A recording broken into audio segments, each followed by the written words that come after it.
ये कहानी आज से करीब 200 साल पहले की है। एक नगरी में निशिगंधा नाम की एक बेहद सुंदर लड़की रहती थी। लेकिन एक दिन उस नगरी के राजा की नजर निशिगंधा पर पड़ी और वो उसकी सुंदरता का दीवाना हो गया।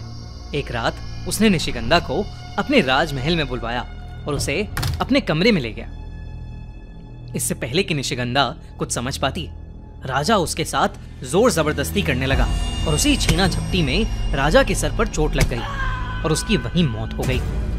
उस रात पूरी नगरी में यह बात फैल गई कि निशिगंधा ने राजा की हत्या की है।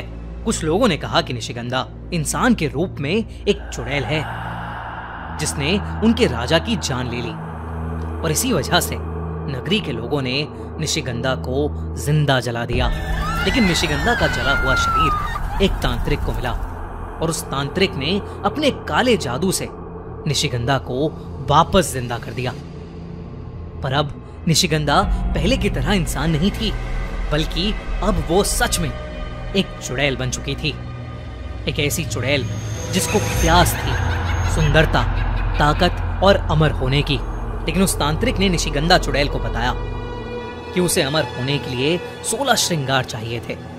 वही 16 श्रृंगार जो एक सुहागन की ताकत होते हैं। हर एक श्रृंगार की एक अलग ताकत है और उसको पाने के लिए उसे ऐसे आदमियों से शादी करनी होगी जो एक खास नक्षत्र में पैदा हुए हैं।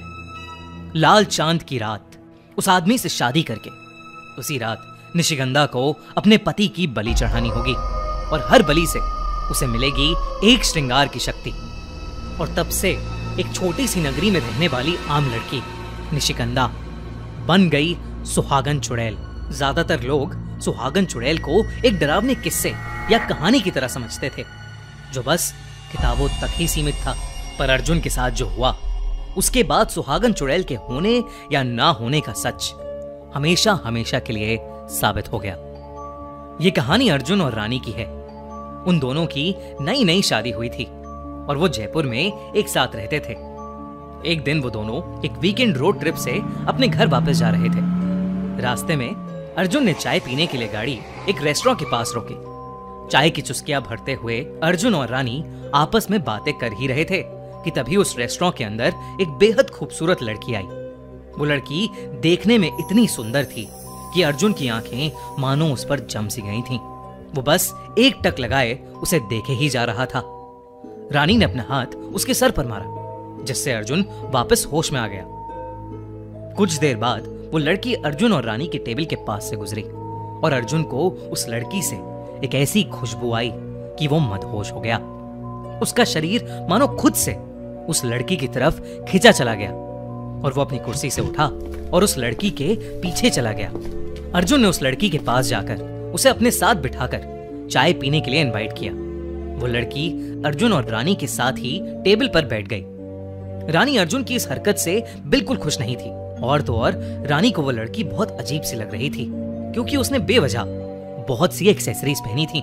उसके कानों में बड़े बड़े इयररिंग्स थे, माथे पर मांग टीका और हाथों में मेहंदी भी थी। इससे पहले कि रानी अर्जुन से कुछ कहती, उस लड़की ने अपना हाथ अपने मांग टीके पर लगाया और कुछ ही देर में मूसलाधार बारिश शुरू हो गई। ये बहुत अजीब था क्योंकि मौसम गर्मी का था और बारिश होने का दूर दूर तक कोई आसार नहीं था। बारिश होते देख अर्जुन ने उस लड़की को अपने साथ घर चलने के लिए इनवाइट कर दिया। रानी को अर्जुन की यह बात बिल्कुल अच्छी नहीं लगी, पर वो रूड नहीं होना चाहती थी, इसलिए उसने कुछ नहीं कहा और अर्जुन की हाँ में हाँ मिला दी।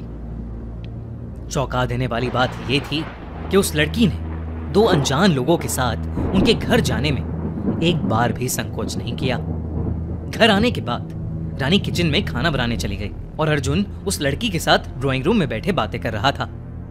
लेकिन जब रानी वापस ड्राइंग रूम में आई तो उसने देखा कि अर्जुन और वो लड़की अब वहां है ही नहीं। तभी उसे अपने बेडरूम से एक अजीब सी आवाज आने लगी।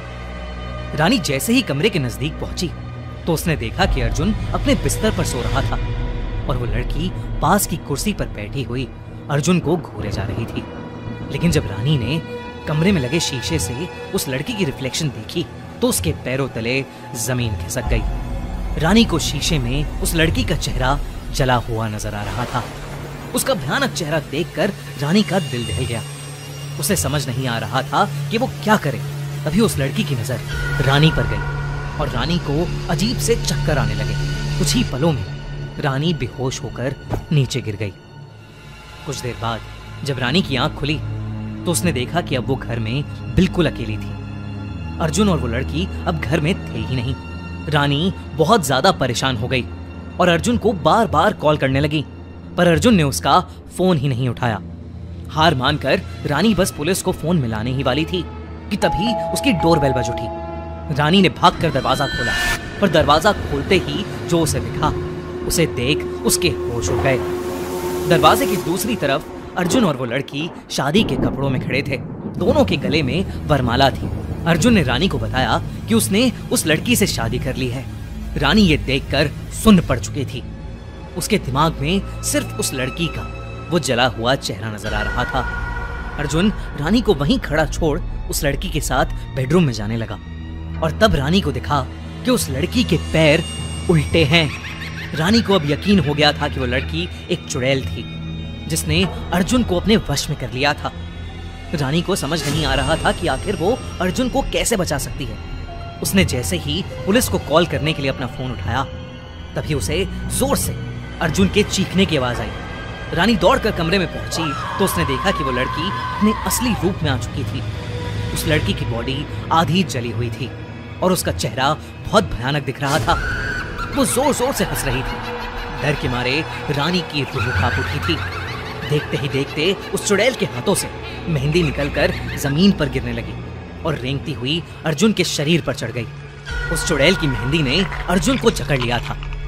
अब अर्जुन दर्द में चीखने लगा था, लेकिन रानी की आंखों के सामने उस चुड़ैल ने अपनी मेहंदी से उसे जान से मार दिया। इससे पहले रानी कुछ भी कर पाती, वो चुड़ैल रानी की आंखों के सामने से गायब हो गई। और अब सुहागन चुड़ैल ने ऐसे ही आदमियों का शिकार करते हुए 15 श्रृंगार की शक्तियां इकट्ठी कर ली हैं। अब उसके अमर होने का सपना पूरा करने के लिए उसे चाहिए अपना 16वां श्रृंगार। और अब उसका अगला शिकार है वज्रगढ़ के राजघराने का मोक्ष।